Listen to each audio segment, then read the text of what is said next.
Palabra y vida. Con el padre Manuel Horta, desde Sevilla.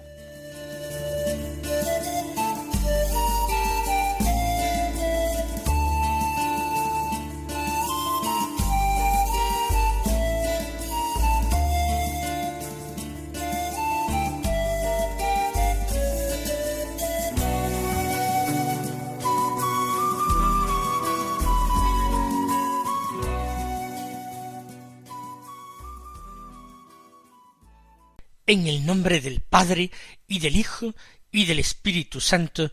Amén. Alabados sean Jesús y María. Muy buenos días, queridos amigos, oyentes de Radio María y seguidores del programa Palabra y Vida. Hoy es el jueves de la tercera semana de Pascua, un jueves que es 18 de abril y que nos invita, como cada día, a escuchar la palabra de Dios como María, acogiéndola en nuestro corazón. Vamos nosotros a escuchar la palabra de Dios y en esto tomamos a María como el modelo y el ejemplo. El Evangelio que se proclama en la misa del día es de San Juan, del capítulo 6, los versículos 44 al 51. Vamos a continuar ese discurso de Jesús en Cafarnaún, el discurso del pan de vida. Dice así: en aquel tiempo dijo Jesús al gentío: nadie puede venir a mí si no lo atrae el Padre que me ha enviado, y yo lo resucitaré en el último día. Está escrito en los profetas: serán todos discípulos de Dios. Todo el que escucha al Padre y aprende, viene a mí. No es que alguien haya visto al Padre, a no ser el que está junto a Dios. Ese ha visto al Padre. En verdad os digo, el que cree tiene vida eterna. Yo soy el pan de la vida. Vuestros padres comieron en el desierto el maná y murieron. Este es el pan que baja del cielo, para que el hombre coma de él y no muera. Yo soy el pan vivo que ha bajado del cielo. El que coma de este pan vivirá para siempre. Y el pan que yo daré es mi carne por la vida del mundo. Decía yo hace unos pocos días cómo en el Evangelio de San Juan, la última cena describe el lavatorio de los pies de los apóstoles por parte de Jesús y los discursos de la última cena, y sin embargo, de una manera sorprendente para algunos, no contiene la narración de la institución de la Eucaristía. Y es que Jesús está hablando de la Eucaristía con motivo de la multiplicación de los panes y de los peces. Y este largo discurso de Jesús en Cafarnaún lo introduce San Juan el Evangelista en este momento del Evangelio para que vayamos tomando conciencia del misterio de Jesús. Un misterio que solamente podrá ser entendido plenamente a la luz del Jueves Santo y a la luz de Pentecostés. Entonces todo resultará mucho más claro. Comienza el texto así: dijo Jesús al gentío. Nos detenemos un momento.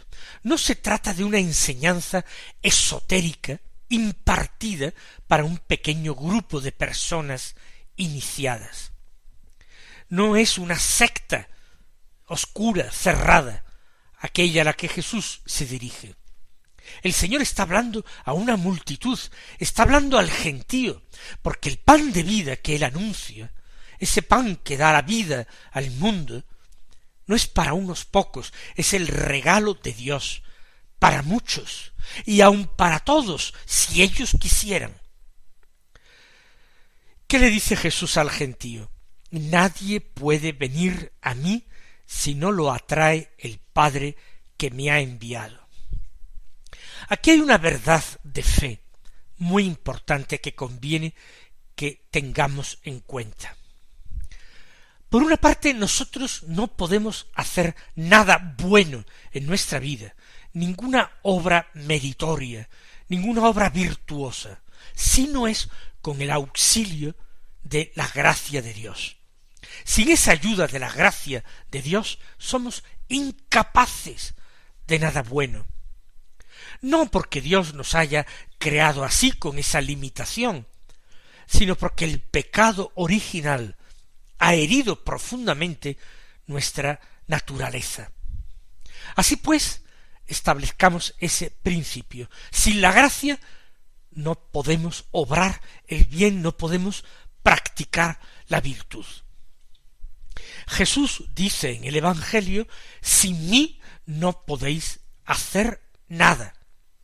Y recalcamos siempre ese nada. Sin mí no podéis hacer nada. Sin la ayuda de Dios, sin la gracia de Dios, no podemos hacer nada bueno. Pero para acoger esa gracia de Dios que se derrama sobre todos los hombres, esa gracia de Dios que no va a faltarle a nadie, para acogerla es preciso que nosotros también acojamos en nuestra alma una ayuda particular de Dios que permite que le abramos el corazón, que aceptemos ese regalo generoso y gratuito que Él nos hace, la gracia. El Señor no necesita que nosotros le abramos las puertas de nuestro corazón de par en par. El Señor no exige de nosotros una perfección humana previa. El Señor se conforma con que le abramos al menos una rendija en nuestra vida, que abramos un poquito esa puerta de nuestro corazón que sólo se abre desde dentro. Eso necesita el Señor. Pero Jesús está diciendo que esta atracción hacia Jesús, esa atracción hacia Jesús que implica la salvación, la vida, es el Padre quien la da, porque del Padre Dios brota como de una fuente las aguas, brota la gracia que el hombre necesita para salvarse. Y nosotros le pedimos que precisamente seamos capaces de acogerla, recibir la salvación como un regalo, como un don. Y a ese, al que el Padre atrae hacia Cristo, yo lo resucitaré en el último día. Jesús asimismo se está revelando como aquel que es capaz de dar vida a los muertos, la resurrección. En el último día, eso sí, cuando el Señor anuncia estas realidades, Él todavía no ha sufrido la muerte temporal, ni ha surgido del sepulcro como vencedor de la muerte, pero ya lo está anunciando, ya está proclamando su divinidad, ya está anunciando que Él es la única oportunidad que tienen los hombres para salvarse.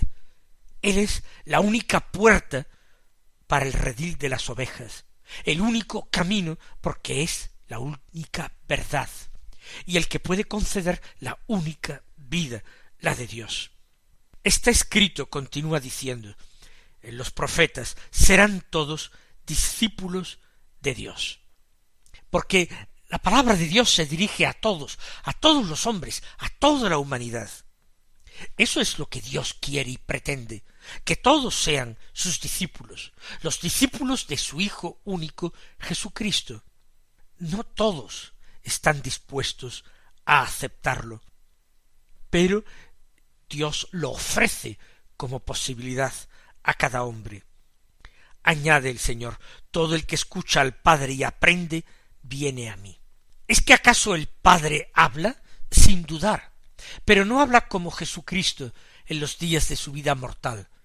que hablaba en las calles, en las plazas, en las sinagogas de Palestina. El Padre habla por dentro. Recordemos la enseñanza de Jesús en el Sermón de la Montaña. El Padre está en lo escondido. El Padre ve en lo escondido. Puede ser que nosotros tengamos una experiencia de la presencia de Cristo en nuestras almas. Cristo vive en nosotros. Después de recibir la comunión, está con su cuerpo y sangre, está con su alma, está con su divinidad entera. Pero es que el Padre, Dios, vive también en nosotros, puede vivir en nosotros, con su Hijo Jesucristo, en unión con el Espíritu. Todo el que escucha al Padre en su interior, todo el que es capaz de discernir su voz, la voz de aquel que mora en lo escondido, que habla en lo escondido, ese aprende, porque las lecciones del Padre son sencillas y se graban a fuego en los corazones de los hombres. Todo el que lo escucha viene a Jesús, aprende y va a Jesús, porque no es otra la lección del Padre. Es la misma que escucharon algunos apóstoles en la cumbre del Tabor. Este es mi Hijo muy amado, escuchadlo.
Sigue diciendo el Señor, no es que alguien haya visto al Padre, a no ser el que está junto a Dios, ese ha visto al Padre.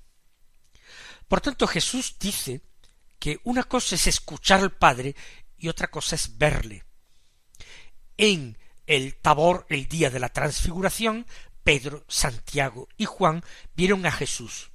Jesús transfigurado, pero a Jesús. Vieron a Moisés y a Elías, dos grandes amigos de Dios, pero al Padre no lo vieron. Había una nube espesa y oscura que los cubrió, que impidió toda visión, aunque el Padre estaba allí. Y lo oyeron, escucharon esa voz. El que escucha al Padre aprende y viene a mí. Pedro, Santiago y Juan, que escribe estas líneas, que escribe el cuarto evangelio, dan fe de ello. Pero no es que ellos vieran al Padre.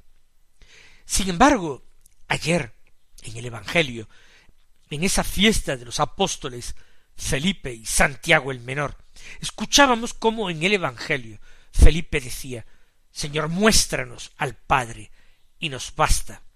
Y escuchábamos también la respuesta de Jesús, tanto tiempo que estoy con vosotros, Felipe, y no me conoces. Quien me ha visto a mí, ha visto al Padre. Nadie ha visto al Padre sino el Hijo que está en el Padre y con el Padre. Dice Jesús, el que está junto a Dios. ¿Y quién es el que está junto a Dios? A la derecha del Padre. que es una expresión semítica para expresar la cercanía total, la intimidad. ¿Quién está sentado a su derecha? ¿Quién está junto a Dios? El Hijo único de Dios, el Verbo. Ese sí ha visto al Padre. Y como ha visto al Padre, ha quedado impregnado por él, ha quedado transformado en él, ha quedado transfigurado por él.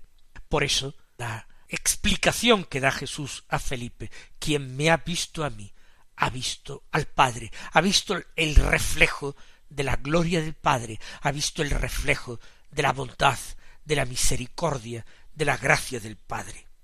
No es que alguien haya visto al Padre, a no ser el que está junto a Dios. Viene a decir Jesús: yo sí le he visto. Ese ha visto al Padre, yo.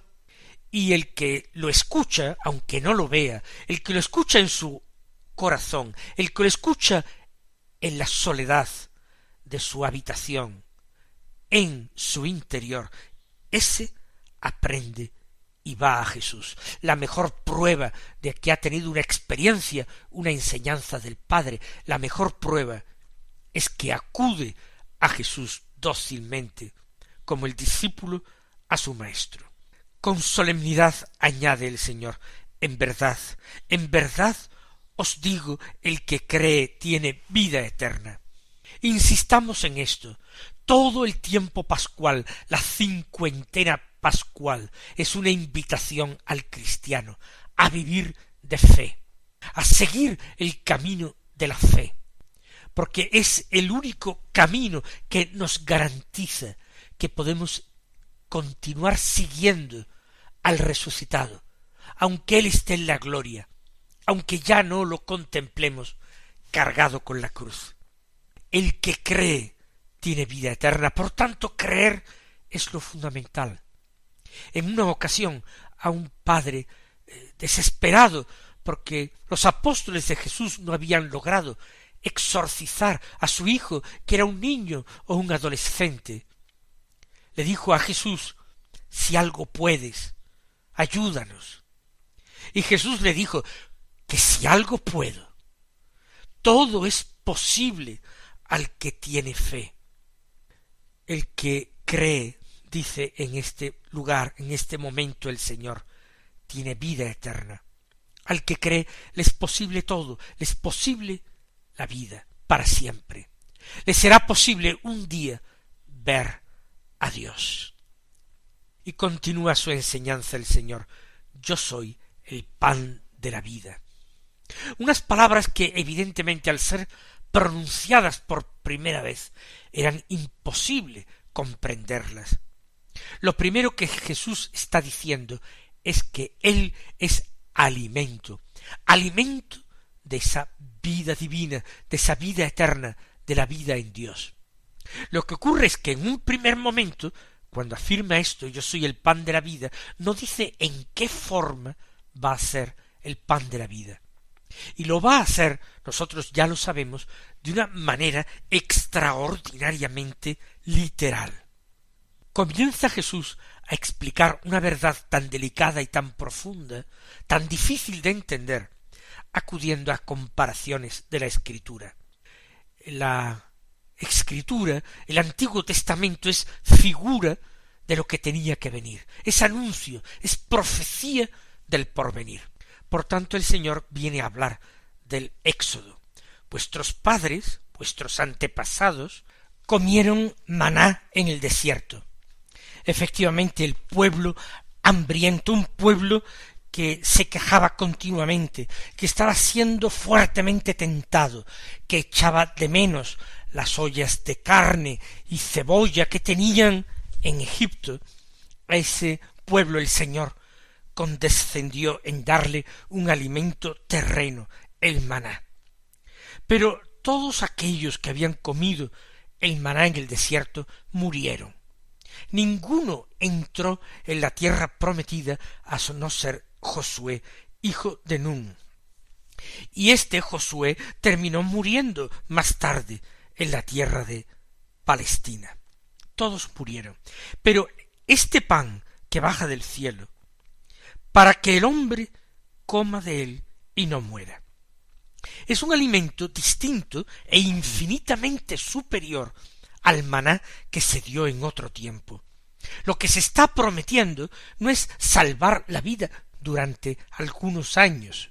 Lo que se está prometiendo es la vida para siempre. Es la aspiración más profundamente clavada en el corazón del hombre, que vive continuamente su existencia con esa angustia y esa tragedia de la muerte. Este pan baja del cielo para dar a los hombres una vida definitiva, una vida como la de Dios, o mejor dicho, la misma vida de Dios. Y ahora se revela abiertamente Jesús. Él que había dicho al principio, yo soy el pan de la vida, después de explicar cuál es el alimento de Dios, dice, yo soy el pan vivo que ha bajado del cielo. Es un pan, pero no es un pan inerte, es un pan vivo, con corazón, con alma. Es un pan que ama y que aspira a ser amado. Y es un pan que ha bajado literalmente del cielo, de una manera mucho más real que el maná. Este pan se ha hecho carne en las entrañas de María la Virgen, por la encarnación ha bajado del cielo. El que coma de él, el que coma de este pan, vivirá para siempre. La invitación de Jesús es ya clara, abierta, definitiva. Él está buceando en las entrañas de Dios, descubriendo el inmenso amor de Dios, lo que el hombre jamás podría haber imaginado que Dios había preparado para él. Yo soy el pan vivo que ha bajado del cielo. El que coma de este pan vivirá para siempre. Ahora resta por entender de qué forma puede ser comido el Hijo del Hombre, de qué forma puede ser comido Jesús. Se trata de escuchar su enseñanza, que es de una manera simbólica alimento para el alma, escuchando la palabra de Dios, la palabra que Jesús anuncia, proclama y explica. Eso es comer el pan del cielo.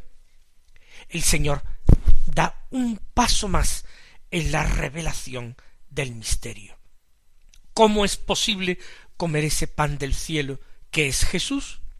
Y el pan que yo daré es mi carne para la vida del mundo.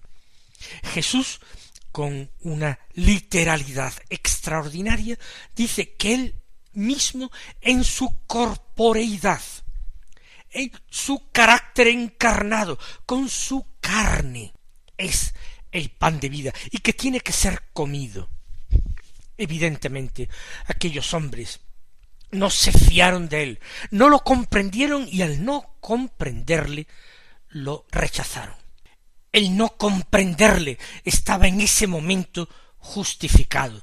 El no aceptarlo, no, porque aquellos hombres acababan de ver el tremendo signo que Jesús había realizado, multiplicando los panes y los peces. Podían haber entendido que la promesa de Jesús de darles a comer un pan mejor no era una promesa en balde ni hecha a la ligera. Lo rechazaron. Nosotros, queridos hermanos, no lo haremos así. Que el Señor os colme de bendiciones y hasta mañana si Dios quiere.